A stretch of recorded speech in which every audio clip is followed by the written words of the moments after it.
कह रहा है कि नीचे दिए गए विकल्पों में से संबंधित संख्या को चुनिए। यानी जिस प्रकार यहाँ पर 356 से 45 लिखा है, हमें उसी प्रकार 152 का बताना है। ठीक है, तो सबसे पहले तो हम ये पता करेंगे कि यहाँ पर 356 से 45 कैसे लिखा है। ठीक है, तो देखिए जैसे अगर हम यहाँ पर देखिए पहली और लास्ट वाली संख्या को आपस में जोड़ देते हैं। ठीक है, यहाँ पर हम आपस में जोड़ देते हैं और बीच वाली संख्या 5 से गुणा करते हैं, तो यहाँ पर कितने हो जाएंगे आपस में जोड़ने पर 9, और इसका गुणा कर देंगे तो यहाँ पर कितने हो जाएंगे 9 पंजे 45 हो जाएंगे। ठीक है, और यहाँ पर देखिए 45 दिया है, तो इसी तरीके से क्या करेंगे, जिस तरीके से यहाँ पर 45 लिखा है, अगर इसी तरीके से हम क्या करेंगे पहली और लास्ट वाली संख्या को तो प्लस करेंगे। ठीक है, और प्लस करने के बाद जो बीच की संख्या उसके साथ गुणा करेंगे, तो बीच की संख्या हमारी 5 है और इसके साथ किसका गुणा करेंगे, तो इनको जोड़ने पर कितने हुए 3, अगर इसका गुणा करेंगे तो यहाँ पर कितने हो जाएंगे 3 पंजे 15, यानी जो प्रश्नवाचक चिन्ह दिया है यहाँ पर क्या हो जाएगा 15 हो जाएगा। ठीक है, तो ऑप्शन में देखिए 15 कहाँ पर है, तो ऑप्शन नंबर डी में दिया है, तो ऑप्शन नंबर डी हमारा यहाँ पर सही जवाब होगा। ठीक है, अब चलिए हम बढ़ते हैं प्रश्न 2 पे। अब दूसरे नंबर का प्रश्न दिया है, प्रश्न कह रहा है कि नीचे दी गई श्रृंखला श्रेणी में प्रश्नवाचक चिन्ह के स्थान पर कौन सी संख्या आएगी। यानी यहाँ पर हमें एक श्रृंखला श्रेणी दी है, ठीक है, वो भी समूह में है, तो यहाँ पर अगली जो दो प्रश्नवाचक चिन्ह दिए यहाँ पर कौन सी संख्या आएगी ये हमें बताना है। ठीक है, तो देखिए हमें क्या करना है, सबसे पहले यहाँ पर ये देखना है कि ये संख्या कैसे लिखी गई है। ठीक है, तो देखिए यहाँ पर हम क्या करते हैं, जब भी श्रृंखला के प्रश्नों को सोल्व करते हैं तो एक एक संख्या को देखते हैं। ठीक है, यहाँ पर हम समूह को भी देख सकते हैं, लेकिन यहाँ पर देखिए 3 से यहाँ पर 6 लिखा है मतलब 3 का डबल, फिर यहाँ पर देखिए 6 से 12 लिखा है मतलब 6 का डबल, फिर 12 से यहाँ पर 24 लिखा है मतलब 12 का डबल, तो यहाँ पर अगला कौन सा हो जाएगा, यहाँ पर 24 का डबल, यानी 24 का डबल कितना होता है 48 होता है, तो 48 यहाँ पर हो जाएगा। ठीक है, तो ऑप्शन देखिए डी वाला तो हमारा नहीं होगा और ऑप्शन ए वाला भी नहीं होगा। अब हम दूसरी संख्या को देखेंगे, तो दूसरी संख्या देखिए 9 से यहाँ पर क्या लिखा है 12 लिखा है मतलब 3 को जोड़ा गया है। ठीक है, फिर देखिए 12 से यहाँ पर 15 लिखा है तो इसमें भी 3 को जोड़ा गया है, और 15 से यहाँ पर 18 लिखा है मतलब यहाँ पर भी 3 को जोड़ा है, तो अगर अगली संख्या अगर हमको बताना है तो यहाँ पर भी 3 जोड़ देंगे 18 में, तो यहाँ पर क्या हो जाएगा, यहाँ पर 21 हो जाएगा। ठीक है, यानी यहाँ पर ये वाला हमारा समूह कौन सा बनेगा, तो यहाँ पर हमारा बनेगा 48 अनुपात क्या बनेगा 21 बनेगा। तो ये ऑप्शन में देखिए कहाँ पर है, तो ऑप्शन नंबर हमें यहाँ पर देखिए बी में दिया है, तो ऑप्शन नंबर बी हमारा यहाँ पर सही जवाब होगा। अब चलिए हम बढ़ते हैं प्रश्न 3 पे। अब तीसरे नंबर का प्रश्न दिया है, प्रश्न क्या कह रहा है, देखिए प्रश्न कह रहा है कि उस वेन आरेख का चयन करें जो दिए गए वर्गों के बीच संबंध को दर्शाता है। यानी यहाँ पर देखिए हमें दिया है कलम दिया है, किताब दिया है और रबर दिया है, इसका वेन आरेख कैसा बनेगा ये प्रश्न पूछा गया है। ठीक है, तो ये एसएससी सीजीएल का प्रश्न है। देखिए तो हमें क्या करना है, सबसे पहले मैं आपको बता चुका हूँ कि जब भी वेन आरेख के प्रश्न को सोल्व करना है तो सबसे पहले हमें क्या करना है, जो शब्द दिए इनको आपस में क्या संबंध है या नहीं ये ध्यान से देखना है। अगर फिर भी कुछ समझ नहीं आता है तो फिर आपको क्या करना है, किसी भी एक शब्द का आरेख बनाना है। जैसे यहाँ पर मान लीजिए हम कलम का बनाया था, ठीक है, तो ये हमने कलम का डायग्राम बना लिया है। उसके बाद हम क्या करेंगे, दूसरे शब्द का बनाएंगे, यानी दूसरा शब्द हमें यहाँ पर दिया है किताब, तो किताब का बनाने से पहले हम क्या करेंगे, यहाँ पर जो हमने कलम का बनाया है इसमें आपस में कोई संबंध है या नहीं ये देखेंगे। ठीक है, तो यहाँ पर देखिए कलम और किताब में आपस में कोई संबंध नहीं है। क्यों नहीं है, क्योंकि देखिए भले ही कलम किताब पे चलती है लेकिन हम कलम को किसी और जगह भी चला सकते हैं। ठीक है, तो इसीलिए इसका आपस में कोई संबंध नहीं है, तो इसका डायग्राम भी क्या बनेगा, अलग बनेगा। तो अलग मतलब यहाँ पर बना लेते हैं। ठीक है, उसके बाद अब क्या करेंगे, हम तीसरे शब्द का बनाएंगे, यानी कि तीसरा शब्द हमें रबर दिया है, तो रबर का बनाने से पहले इन दो शब्दों से आपस में कोई संबंध है या नहीं है ये चेक करते हैं। तो यहाँ पर देखिए रबर का किताब से तो कोई संबंध नहीं है और कलम से भी कोई संबंध नहीं है। ठीक है, तो यहाँ पर ये भी क्या अलग बनेगा, तो ऑप्शन में हम देखेंगे कि ये अलग अलग वाले इस प्रकार के कहाँ पर है, तो ऑप्शन नंबर देखिए हमें सी में दिया है, तो ऑप्शन नंबर सी हमारा यहाँ पर सही जवाब होगा। ठीक है, अब चलिए हम बढ़ते हैं प्रश्न 4 पे। अब चौथे नंबर का प्रश्न दिया है, प्रश्न कह रहा है कि एक निश्चित कूट भाषा में यदि EAR को 20 37 और PBU को 23 41 8 लिखा जाता है तो उसी कूट भाषा में DIG को कैसे लिखा जाएगा ये प्रश्न पूछा है। ठीक है, ये प्रश्न भी SSC CGL में ही पूछा गया था। तो अब देखिए यहाँ पर हम क्या करेंगे, सबसे पहले तो देखिए मैं आपको बता चुका हूँ कि जब हमें 2 एग्जाम्पल दिए जाते हैं, ठीक है, तो हम क्या करते हैं वहाँ पर अगर उसी के अक्सर हमें पूछे जाते हैं तो इनके कोट हम चुरा लेते हैं। लेकिन यहाँ पर देखिए हम क्या करेंगे, यहाँ पर अलग अक्षर है तो फिर हम यहाँ पर इनका कोड निकाल लेंगे। तो कोड निकालने तो ध्यान से देखिए, जिससे यहाँ पर अगर हम देखते हैं तो ई 5 नंबर पे आता है और यहाँ पर देखिए 20 लिखा है, तो इसका मतलब ये कि ज़्यादा लंबा है। तो फिर क्या करना है, मैं आपको बता चुका हूँ कि क्रॉसिंग मेथड यूज करना है, जिससे यहाँ पर आर 18 नंबर पे आता है, लेकिन यहाँ पर 20 लिखा है, मतलब 2 प्लस करके लिखा है, ठीक है। फिर ए हमारा 1 नंबर पे आता है और यहाँ पर 3 लिखा है, तो यहाँ पर भी 2 प्लस किया है। फिर देखिए ई हमारा 5 नंबर पे आता है, लेकिन यहाँ पर 7 लिखा है, मतलब यहाँ पर भी 2 प्लस किया है, ठीक है। तो वैसा ही हम यहाँ पर चेक करते दूसरे एग्जाम्पल में। तो यहाँ पर देखिए ई हमारा 21 नंबर पे आता है, लेकिन यहाँ पर 23 लिखा है, यानी यहाँ पर भी 2 को जोड़ा गया है। उसके बाद यहाँ पर बी हमारा 2 नंबर पे आता है, लेकिन यहाँ पर 4 लिखा है, तो यहाँ पर भी 2 प्लस किया है। फिर देखिए पी हमारा 16 नंबर पे आता है, लेकिन यहाँ पर 18 लिखा है, यानी यहाँ पर भी 2 को जोड़ा गया है। तो हम क्या करेंगे, यहाँ पर भी पीछे से लिख के 2 को जोड़ लेंगे, ठीक है। तो जी हमारा 7 नंबर पे आता है, 2 को जोड़ देंगे तो यहाँ पर कितने हो जाएंगे, 9 हो जाएंगे। उसके बाद आई हमारा कितने नंबर पे, 9 नंबर पे आता है, इसमें भी 2 जोड़ देंगे तो यहाँ पर कितने हो जाएंगे, 11 हो जाएंगे, ठीक है। उसके बाद डी हमारा ABCD में 4 नंबर पे आता है और इसमें भी हम 2 जोड़ देंगे तो यहाँ पर कितने हो जाएंगे, 6 हो जाएंगे। यानी 51 16 हमें ऑप्शन में देखना है। तो ऑप्शन नंबर देखिए बी में दिया है, तो ऑप्शन नंबर बी हमारा यहाँ पर सही जवाब होगा, ठीक है। अब चलिए हम बढ़ते हैं प्रश्न 5 पे। अब 5 नंबर का प्रश्न दिया है। प्रश्न कह रहा है, देखिए प्रश्न कह रहा है कि निम्नलिखित प्रश्न में प्रश्न चिन्ह के स्थान पर कौन सी संख्या आएगी। यानी यहाँ पर हमें एक प्रश्नवाचक चिन्ह दिया है, यहाँ पर कौन सी संख्या आएगी ये प्रश्न पूछा है, ठीक है। तो जब भी इस टाइप का प्रश्न पूछा जाता है तो मैं आपको बता चुका हूँ कि कैसे सोल्व करना है। जो प्रश्नवाचक चिन्ह दिया है, ठीक है, इसी की जगह बाकी की संख्या कैसे लिखी है ये सबसे पहले तो आपको पता करना है, ठीक है। तो जैसे यहाँ पर हम क्या पता करेंगे कि जो 3 लिखा है ये कैसे लिखा है। इन 2 संख्या को ऐसा क्या किया कि यहाँ पर ये 3 लिखा है, हम भी सेम तरीके से इन 2 संख्या को वैसा ही करेंगे, ठीक है। चाहे जोड़ सकते, घटा सकते, माइनस का कुछ भी कर सकते, ठीक है। तो देखिए जैसे यहाँ पर अगर हम इन संख्या को आपस में जोड़ देते हैं तो यहाँ पर आपस में जोड़ने पर हमारे कितने हो जाएंगे, 27 हो जाएंगे, ठीक है। कितने हो जाएंगे, 13 और 14 को जोड़ेंगे तो 27। और 27 को अगर 9 से काटते हैं, क्योंकि हमें तो 3 का पता करना है, तो इसको 9 से काटेंगे तो यहाँ पर हमारे बराबर कितने हो जाएंगे, 3। और देखिए यहाँ पर 3 दिया है। अब इसी तरीके से यहाँ पर चेक करते हैं, ठीक है। तो यहाँ पर देखिए 27 और 54 को क्या करना है, आपस में प्लस करना है, ठीक है। तो इनको प्लस करेंगे तो कितने हो जाएंगे, 81 हो जाएंगे, ठीक है। और 81 को भी क्या करना है हमें, यहाँ पर 9 से काटा था तो यहाँ पर भी 9 से काटना है। तो 81 को जब 9 से काटेंगे तो यहाँ पर हमारे बराबर कितने बचेंगे, 9 ही बचेंगे, ठीक है। तो जो प्रश्नवाचक चिन्ह दिया है यहाँ पर क्या आना चाहिए, 9 आना चाहिए। तो ऑप्शन में देखिए 9 है या नहीं है। अगर नहीं है तो दूसरा तरीका लगाएंगे, है तो फिर अपना वही सही जवाब है, ठीक है। तो ऑप्शन नंबर हमें यहाँ पर देखिए डी में दिया है, तो ऑप्शन नंबर डी हमारा यहाँ पर सही जवाब होगा। तो जब भी आपको लुप्त संख्या पूछी जाती है, जो प्रश्नवाचक चिन्ह दिया है उसी की जगह बाकी की संख्या कैसे लिखिए ये सबसे पहले आपको पता करना है, ठीक है। अब चलिए हम बढ़ते हैं प्रश्न 6 पे। अब 6 नंबर का प्रश्न दिया है। प्रश्न कह रहा है कि निम्नलिखित प्रश्न में दिए गए विकल्पों में से विषम अक्षर समूह का चयन करें। यानी यहाँ पर हमें कुछ विकल्प, 4 विकल्प दिए, इसमें संख्या लिखिए, ठीक है। इसमें से हमें विषम बताना है। तो अब देखिए क्या करना है, सबसे पहले तो आपको पता है, हम संख्या को ध्यान से देखते हैं कि संख्या किसी का वर्ग लिखा है या किसी का घन लिखा है। अगर संख्या बड़ी हो तो फिर आपस में उसको क्या करना है, जोड़ के देखना है। तो जैसे यहाँ पर देखिए इनको अगर हम आपस में जोड़ते हैं तो 4 और 2 6, और 6 में 6 को जोड़ेंगे तो यहाँ पर टोटल कितने हो रहे हैं, हमारे 12 हो रहे हैं, ठीक है, इनको जोड़ने पर। उसी तरीके से यहाँ पर 6 और 6 को जोड़ेंगे तो 12, और 12 में 4 को जोड़ेंगे तो यहाँ पर कितने हो रहे हैं, 16 हो रहे हैं, ठीक है। फिर देखिए उसके बाद यहाँ पर 2 और 3 को जोड़ेंगे तो 5, 5 में 8 को जोड़ेंगे तो यहाँ पर कितने हो रहे, 13 हो रहे हैं, ठीक है। कितने, 13। उसके बाद यहाँ पर देखिए ऑप्शन डी, 3 और यहाँ पर 8 को जोड़ेंगे तो 11, 11 में 7 जोड़ेंगे तो यहाँ पर कितने हो रहे, 18 हो रहे। अब देखिए हमें क्या कहा था कि विषम का चयन करें, यानी कि अलग बताना है। तो यहाँ पर अलग हम कौन सा बताएंगे, कैसे बताएंगे, तो देखिए जैसे यहाँ पर हमारे एक संख्या हमें दिखी जो कि है 13, ये 13 जो है, ठीक है, ये क्या एक विषम संख्या भी है और अभाज्य संख्या भी है। तो यही हमारी क्या हो जाएगी, विषम हो जाएगी, ठीक है, क्या हो जाएगी, विषम। तो ऑप्शन नंबर हमारा कौन सा यहाँ पर सी वाला अलग होगा, यानी ऑप्शन नंबर सी ही हमारा यहाँ पर सही जवाब होगा, ठीक है। तो जब भी आपको संख्या बड़ी दे और वहाँ पर अगर वर्ग घन किसी का न हो तो फिर आपको क्या करना है, वहाँ पर जोड़ के देखना है, तो आपका ऑटोमेटिक आंसर निकलेगा।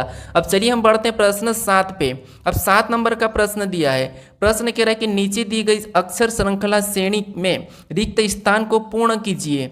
यानी यहाँ पर हमें अक्षर दिए हैं और कुछ रिक्त स्थान भी है, ठीक है। यहाँ पर हमें किन अक्षर को भरे कि हमारी ये अक्षर श्रृंखला पूरी हो। तो देखिए इस टाइप के जब भी प्रश्न पूछे जाते हैं तो मैं आपको बताया था कि उनको काउंट करना है या फिर 3 4 में भाग करना है, ठीक है। तो जैसे यहाँ पर हम गिन लेते हैं 1 2 3 4 5 6 7 8 9 10 11 12, टोटल हमारे कितने हो रहे, 12 हो रहे, ठीक है।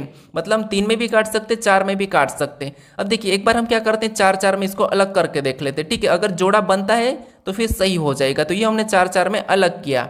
अब देखिए यहाँ पर हम क्या करेंगे, सी से पहले कौन सा है वो देखेंगे। तो यहाँ पर देखिए सी के बाद कौन है, एफ है, मतलब यहाँ पर हम एफ को भर लेंगे। ठीक है, यहाँ पर किसको भरेंगे, एफ को। अब हमें क्या देखना है, एफ के बाद हमारा यहाँ पर बी बन रहा है। ठीक है, और यहाँ पर भी एफ के बाद बी है।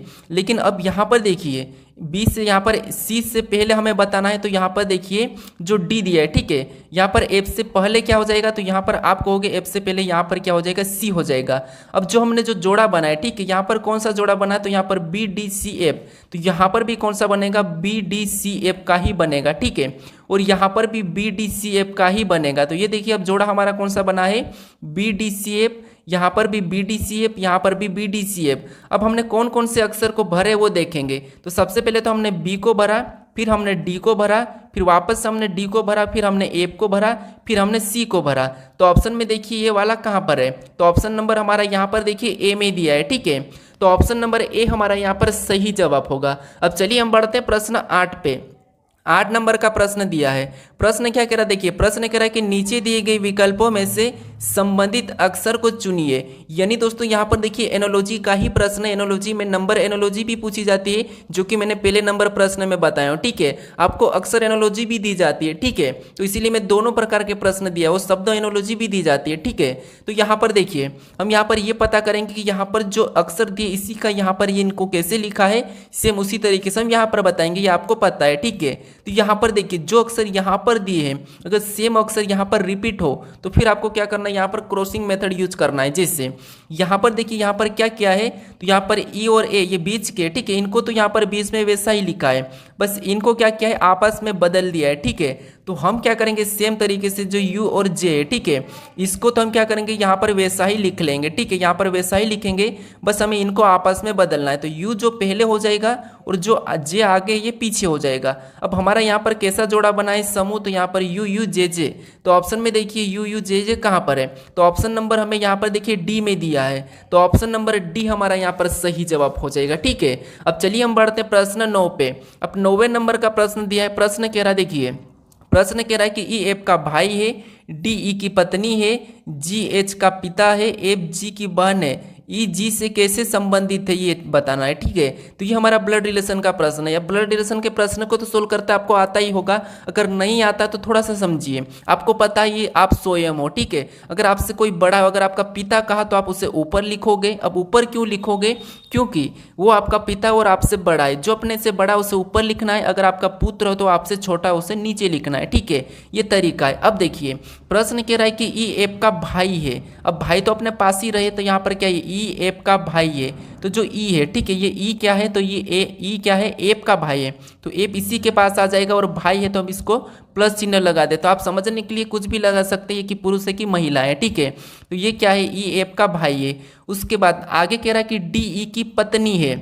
अब डी क्या है, तो ई की पत्नी है, मतलब डी नीचे, सॉरी यहाँ पर आ जाएगी। ठीक है, ये पत्नी है तो यहाँ पर बराबर का निशान लगा लेंगे, और डी क्या है, ई की पत्नी है, तो ये एक औरत है तो माइनस लगा लेते हैं। ठीक है, अब ये जोड़ा बना हमारा पति पत्नी का। पति पत्नी में आपको बराबर का चिन्ह लगाना ताकि ये पति पत्नी है। ठीक है, उसके बाद यहाँ पर देखिए जी एच का पिता है। अब जी क्या है, एच का पिता है। अब एच का पिता है तो एच इसके नीचे आ जाएगा, क्योंकि वो क्या है, पिता है। यहाँ पर देखिए जी, सॉरी यहाँ पर क्या कह रहा है कि जी, यहाँ पर जी एच का पिता है, मतलब यहाँ पर जो जी है, ठीक है, ये क्या है, एच का पिता है, तो एच इसके नीचे आ जाएगा, मतलब पिता है तो ये पुरुष हो जाएगा। ठीक है, अब देखिए आगे प्रश्न कह रहा है कि एफ जी की बहन है। अब एफ क्या है, तो एफ जी की बहन है, मतलब ये भी भाई बहन में चले जाएंगे, और एफ क्या है, जी की बहन है। ठीक है, तो इसको हम औरत लगा देते हैं। उसके बाद अब देखिए यहाँ तक हमारा पूरा हुआ। अब प्रश्न कह रहा है कि ई जी से कैसे संबंधित है। अब देखिए दोस्तों, आपको ये भी आता है कि आप इस टाइप का भी चित्र बना लेते हो, इस टाइप का आप सब समीकरण बना के समझ लेते हो। ठीक है, लेकिन एक बात ये कि आप लास्ट में उसका जवाब देना नहीं बता पाते सही। ठीक है, आप कैसे बताते कि यहाँ पर देखिए ई जी से कैसे संबंधित है, तो यहाँ पर आपको क्या करना है, जब भी जहाँ पर से लगता है उससे उल्टा बताना है। जैसे जी का ई क्या लगेगा, ठीक है, जी का ई क्या लगेगा, तो यहाँ पर देखिए जी का ई क्या लगेगा, तो यहाँ पर जी का ई क्या लगेगा, तो आप कहोगे यहाँ पर ई का ये भाई है तो ये भी इसका भाई है, ठीक है। तो यहाँ पर ये क्या लगेगा, भाई लगेगा। तो ऑप्शन में देखिए जी का ई क्या लगेगा, भाई लगेगा। तो ऑप्शन नंबर हमारा यहाँ पर ए वाला सही जवाब होगा, ठीक है। तो आपको यहाँ पर क्या करना, जहाँ भी से लगा वहाँ से उल्टा बताना है। अब चलिए हम बढ़ते हैं प्रश्न 10 पे। अब 10 नंबर का प्रश्न दिया है। प्रश्न कह रहा है कि यदि ए का अर्थ प्लस है और बी का अर्थ गुणा है और सी का अर्थ माइनस है और डी का अर्थ भागित है तो निम्नलिखित व्यंजक का मान क्या होगा। यानी हमारा ये मैथमेटिकल ऑपरेशन का क्वेश्चन है, ठीक है, यानी कि गणितीय संक्रियाएं। तो आपको क्या करना है, जब भी ऐसे प्रश्न पूछे जाते हैं तो जो हमें यहाँ पर देखिए अक्षर दिए, ठीक है, ये हमारे अक्षर है, इनमें आपको उन चिन्हों को रखना है जो कहा गया है, ठीक है। तो जैसे यहाँ पर देखिए सबसे पहले हम क्या करेंगे, 50 को ले लेते हैं, ठीक है। और 50 के बाद कौन सा चिन्ह यहाँ पर दिया है, अक्षर हमें यहाँ पर ए दिया है।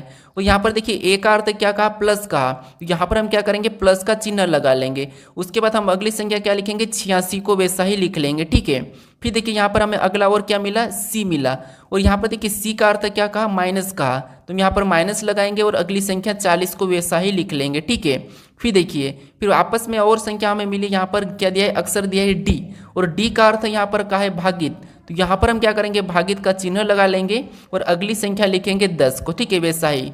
और भी हमें यहाँ पर अक्षर मिला जो कि बी है, और यहाँ पर बी का अर्थ गुणा का, तो हम गुणे का चिन्ह लगा के यहाँ पर अगली संख्या 5 को वैसा ही लिख लेंगे, ठीक है। अब क्या करेंगे, हम बोर्ड मास रूल पे इसे सोल्व करेंगे। तो अब देखिए आपको तो पता ही, देखिए जैसे 50 तो वैसा ही रहेगा, ठीक है। ये प्लस वाला तो पहले नहीं सोल्व कर सकते, तो ये तो वैसा ही रहेगा, माइनस भी वैसा ही रहेगा। सबसे पहले यहाँ पर भागित सोल्व हो जाएगा, तो यहाँ पर भाग देंगे तो यहाँ पर कितने बचेंगे, 4, और गुणे का भी वैसा ही रहेगा, ठीक है। तो इसके बाद हम गुणा भी कर सकते, तो यहाँ पर मैं सीधे क्या कर दूँ, 4 पंजे 20 कर लेता हूँ, ठीक है, क्योंकि उसके बाद गुणा ही करना है, तो ये 4 पंजे 20 हो गया। फिर देखिए उसके बाद हमें क्या करना है, इसको प्लस कर लेना है। तो यहाँ पर देखिए 50 और 86 को प्लस करेंगे तो यहाँ पर हमारे कितने हो जाएंगे, 6, और यहाँ पर 8 5 13, मतलब 136 हो जाएंगे, ठीक है। और माइनस क्या आ जाएगा, यहाँ पर 20 हो जाएगा, ठीक है। अब इसे सोल्व करेंगे, यहाँ पर 136 में से 20 को माइनस करेंगे तो यहाँ पर कितने बचेंगे, 116 बचेंगे, ठीक है। कितने बचेंगे, 116। तो ऑप्शन में देखिए क्या 116 है या नहीं है, तो ऑप्शन नंबर हमें यहाँ पर देखिए सी में दिया है, तो ऑप्शन नंबर सी हमारा यहाँ पर सही जवाब होगा। अब चलिए हम बढ़ते हैं प्रश्न 11 पे। अब 11 नंबर का प्रश्न दिया है। प्रश्न कह रहा है कि निम्नलिखित शब्दों को एक तर्कपूर्ण और अर्थपूर्ण क्रम में व्यवस्थित करें। यानी यहाँ पर हमें दिया है, पहला तो दिया है खाओ, दूसरा दिया है फल, और तीसरा बीज, और चौथा तोड़ो, और पांचवा दिया है पौधा। तो इसको क्या करना है, अर्थक्रम एवं यहाँ पर देखिए तर्कपूर्ण एवं अर्थपूर्ण में व्यवस्थित करना है। यानी दोस्तों यहाँ पर थोड़ा सा आपको समझना है, जब भी इस टाइप का प्रश्न मिले तो अर्थपूर्ण और तर्कपूर्ण का मतलब यही है कि या तो आप इसको घटते क्रम में लिख सकते हो या फिर इसको बढ़ते क्रम में। तो मान लीजिए हम घटते क्रम में देखते हैं, या कोई सा भी एक क्रम आपको ऑप्शन में देखने को मिलेगा। तो यहाँ पर देखिए घटते क्रम की बात करते हैं या फिर बढ़ते क्रम की। अगर बढ़ते क्रम की बात करते तो यहाँ पर देखिए सबसे पहले क्या होगा, एक बीज होगा, यानी तीसरे नंबर वाला पहले लेंगे, ठीक है। तो तीसरे वाला पहले लेंगे, उसके बाद जब बीज होगा तो वो क्या बनेगा, एक पौधा बनेगा। तो फिर कौन सा लेंगे, हम पांचवा लेंगे।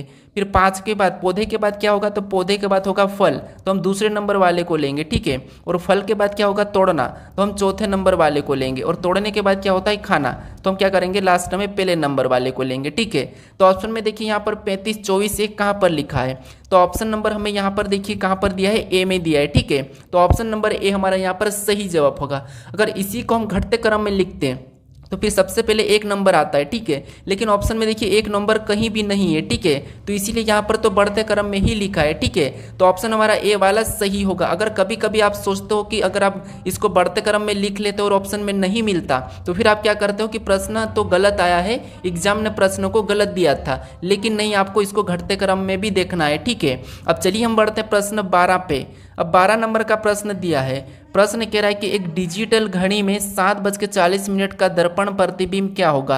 यानी मैं ये कल के प्रैक्टिस सेट में बोला था कि इसका प्रश्न में, यानी कि इसका जवाब मैं लास्ट में दूंगा, ठीक है। मैंने बताया था कि आपको कमेंट करने का, लेकिन आपने कमेंट नहीं किया है, तो कोई बात नहीं, मैं आपको बताता हूँ, ठीक है। किसी ने किया है, उनका भी गलत ही जवाब आ रहा था, लेकिन कोई बात नहीं, आप समझ लीजिए। जैसे जब भी आपको देखिए, आपको पता है जब भी हमें क्या दर्पण पूछा जाता है, ठीक है, तो हम इसको क्या करते हैं, 1160 में से घटा लेते हैं, ठीक है। क्या करते हैं, 1160 में से इस समय को 740 को घटा लेते हैं, ठीक है।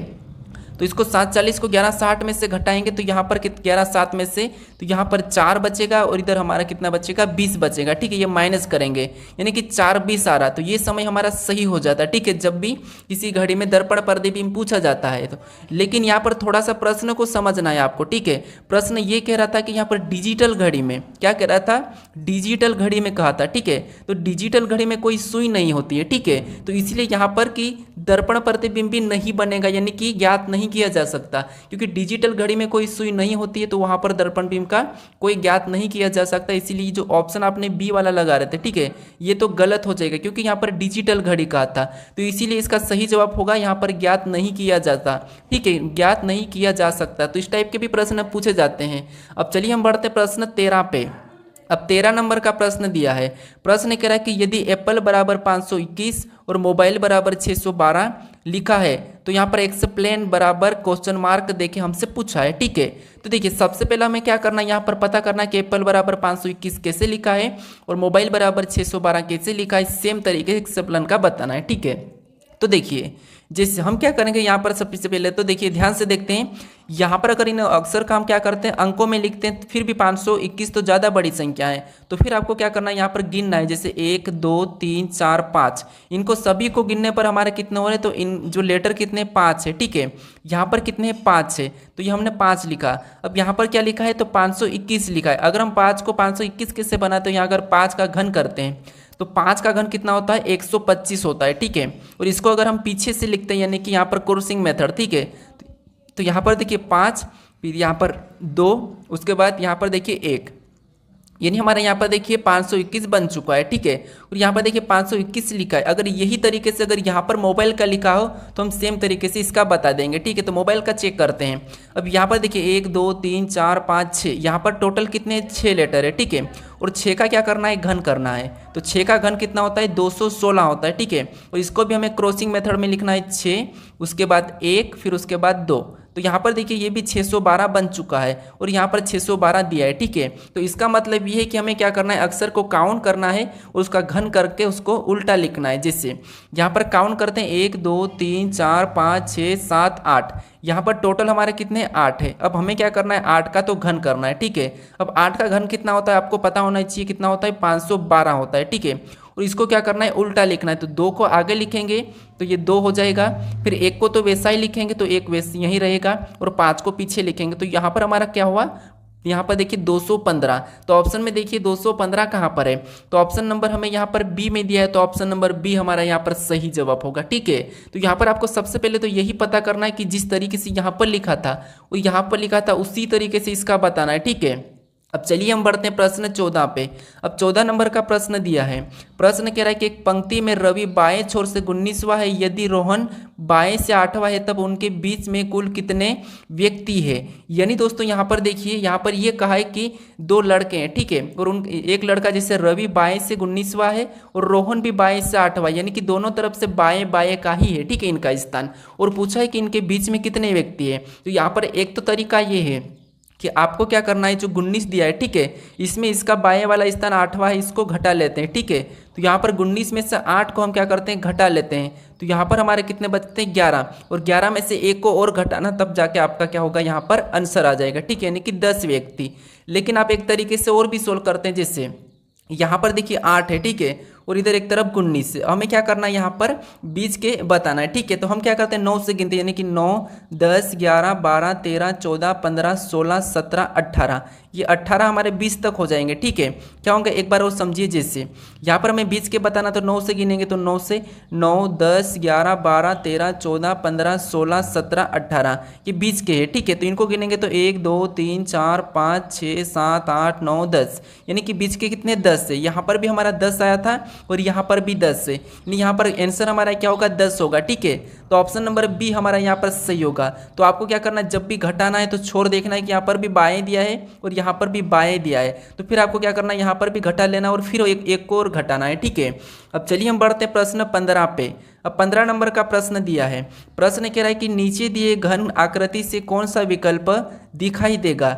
यानी दोस्तों यहाँ पर आपको ये करना है कि जो हमें एक घन दिया है, ठीक है, ये ओपन पासा है यानी कि खुला पासा है, ठीक है। कल मैंने आपको बताया था कि पासे को कैसे खोलते हैं, तो आज मैं यहाँ पर सिखाऊंगा कि पासे को बंद कैसे करना है, ठीक है। तो यहाँ पर देखिए, जब भी हमें खुला पासा दिया जाता है तो ये तो आपको पता है कि यहाँ पर इसके विपरीत कैसे देखते हैं, ठीक है। जैसे यहाँ पर देखिए 22 का विपरीत क्या हो जाएगा, 44 हो जाएगा, ये आपको पता है, इसका विपरीत बताते आता होगा, ठीक है। और 66 का यहाँ पर 33 और 11 का यहाँ पर 55 हो जाएगा। ये जितने भी है ये एक दूसरे के विपरीत है, ठीक है। और आपको ये भी पता होगा कि जो विपरीत है ये एक साथ नहीं दिखाई देते हैं, पासे पे जब भी विपरीत एक साथ नहीं दिखाई देते हैं, ठीक है। तो यहाँ पर देखिए अपन ऑप्शन ए को चेक करते हैं, तो यहाँ पर 22 और 44 एक साथ दिखाई दे रहे, जबकि ये क्या है, एक दूसरे के विपरीत है। तो विपरीत तो एक साथ नहीं दिखाई देते हैं, तो ये फिर कैसे दिखाई दे रहे, तो इसीलिए ये नहीं बना सकते हैं, ठीक है। उसके बाद अब यहाँ पर देखेंगे तो 11 का विपरीत क्या है, 55 है, नहीं दिख रहा है। 44 का विपरीत 22 से नहीं दिख रहा है। 66 का विपरीत क्या है हमारा, 33 से, वो भी नहीं दिख रहा है, मतलब इसे हम बना सकते हैं, ठीक है। उसके बाद यहाँ पर देखिए, यहाँ पर 66 और 33 एक दूसरे के विपरीत है, लेकिन यहाँ पर एक साथ दिखाई दे रहे हैं, तो इसे भी हम नहीं बना सकते हैं। यहाँ पर हमारे 11 और 55 एक साथ दिखाई दे रहे हैं, लेकिन एक दूसरे के विपरीत है, तो ये भी हम नहीं बना सकते हैं। हमें कहा था कि कौन सा विकल्प बनेगा, ठीक है, दिखाई देगा, तो ऑप्शन हमारा यहाँ पर बी वाला सही जवाब होगा, ठीक है। अब चलिए हम बढ़ते हैं प्रश्न 16 पे। अब 16 नंबर का प्रश्न दिया है। प्रश्न कह रहा है कि दिए गए कथन को सत्य मानिए और बताइए कौन सा निष्कर्ष कथनों का तार्किक रूप से अनुसरण करता है। यानी आपको यहाँ पर जो कथन दिया है उसको सत्य माना है, उसके बारे में निष्कर्ष क्या कहा हमें यह बताना है, ठीक है। तो देखिए, जिससे यहाँ पर हमें कथन पहला क्या कह रहा है, तो सभी यू एम है, यानी ये जितने भी यू है, ठीक है, ये जितने भी यू क्या है, तो ये सभी की सभी एम है, मतलब एम के अंदर है, ठीक है। एम के अंदर है तो एम का कैसा बनेगा, ऐसा बन जाएगा, यानी कि एम है। उसके बाद अब हमें यहाँ पर कह रहा है दूसरा कि कुछ जी एम है।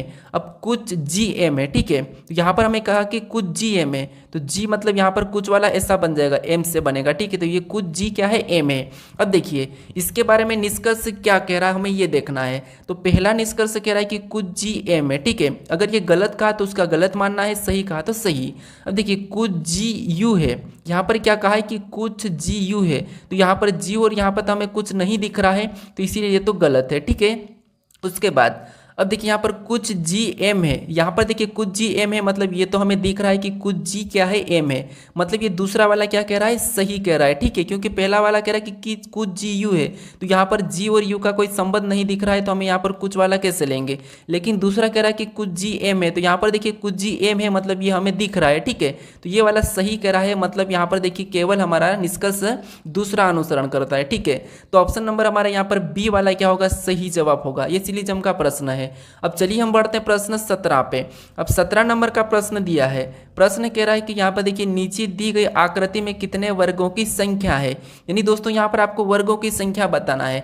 तो आपको पता है जब भी वर्गों की संख्या बताना है तो मैं आपको बताया था मेरा आकृति वाले वीडियो में कि कैसे बताना है। जिससे आपको कॉलम में संख्या लिखना है, यहाँ पर 1 लिखेंगे, फिर ये दूसरा है तो 2 लिखेंगे, यहाँ पर तीसरा है तो 3।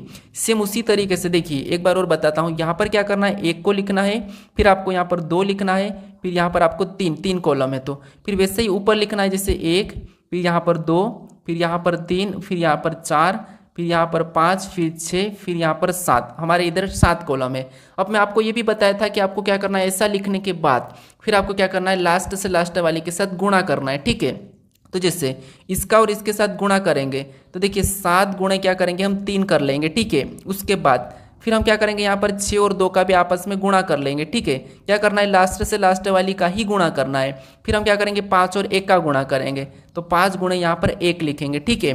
फिर जो संख्या में यहाँ पर जो संख्या बची है उसे छोड़ देना है, जो बच गई उससे कोई मतलब नहीं रखना है। अब गुणा करेंगे तो यहाँ पर 7 त्रिया कितना होते हैं, 21 होते हैं, और यहाँ पर 6 दूना कितना होते हैं, 12 होते हैं, और यहाँ पर देखिए 5 एकम 5 ही हो जाएगा, ठीक है। अब इन सभी को हम जोड़ देते हैं तो 21 और 12 हमारे कितने होंगे, 33, और 33 में 5 को जोड़ेंगे तो हमारे यहाँ पर कितने हो जाएंगे, 38 हो जाएंगे, ठीक है। यानी यहाँ पर इस आकृति में कितने यहाँ पर वर्गों की संख्या है, तो 38 है, यानी ये 38 हमारा सही जवाब होगा। ऑप्शन में देखिए ऑप्शन नंबर डी हमारा यहाँ पर सही जवाब होगा। अगर बीच में कुछ इस टाइप से बना हुआ रहता है, ठीक है, तो फिर आपको इसको और अलग से काउंट करना है। कैसे करते हैं, यहाँ पर भी आप 1 लिखते हैं, फिर यहाँ पर 2 लिखते हैं, फिर यहाँ पर 1 लिखते हैं, फिर यहाँ पर 2 लिखते हैं, लास्ट से लास्ट वाले से गुणा करते थे, यहाँ पर 2 दूना 4, फिर गुणा करते तो 1, यानी यहाँ पर टोटल हमारे 5 हो जाते हैं, ठीक है। इतने वाले में ये हमारा अलग से, लेकिन अभी तक हमारा ऑप्शन डी वाला यहाँ पर सही है, ठीक है। अब चलिए हम बढ़ते हैं प्रश्न 18 पे।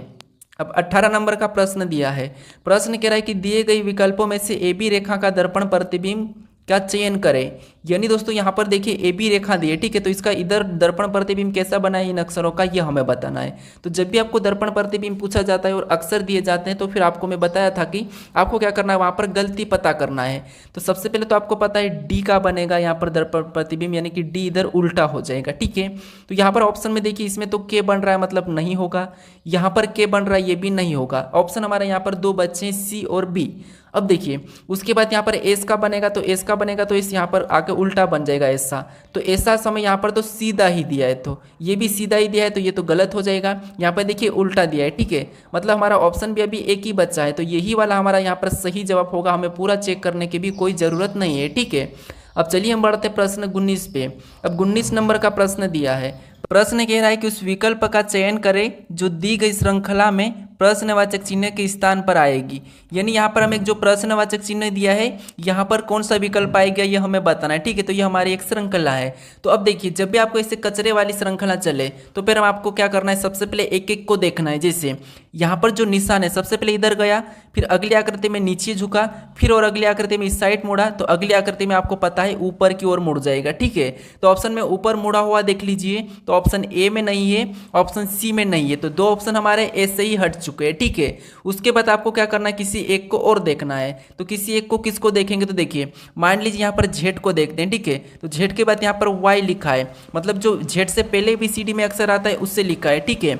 यहाँ पर इस कोने पे था लेकिन फिर आगे जाके इस कोने पे हो गया है, ठीक है। और यहाँ पर देखिए ये यहाँ पर हो चुका है। उसके बाद आगे हमारा एक्स लिखा है, एक्स मतलब इससे पहले आता है वो, ठीक है। लेकिन ये एक्स कहाँ पर लिखा, तो ये नीचे वाले कोने में चले गया, ठीक है। तो अगला जो अक्षर क्या होगा, डब्ल्यू होगा, और डब्ल्यू हमारा यहाँ पर इस कोने में चले जाएगा। तो इस कोने वाला हमें ऑप्शन में देखना है, तो यहाँ पर केवल हमें ऑप्शन डी में दिया है, तो यहाँ पर ऑप्शन डी ही हमारा क्या होगा, सही जवाब होगा, ठीक है। कौन सा होगा, ऑप्शन डी वाला। अब चलिए हम बढ़ते हैं प्रश्न 20 पे।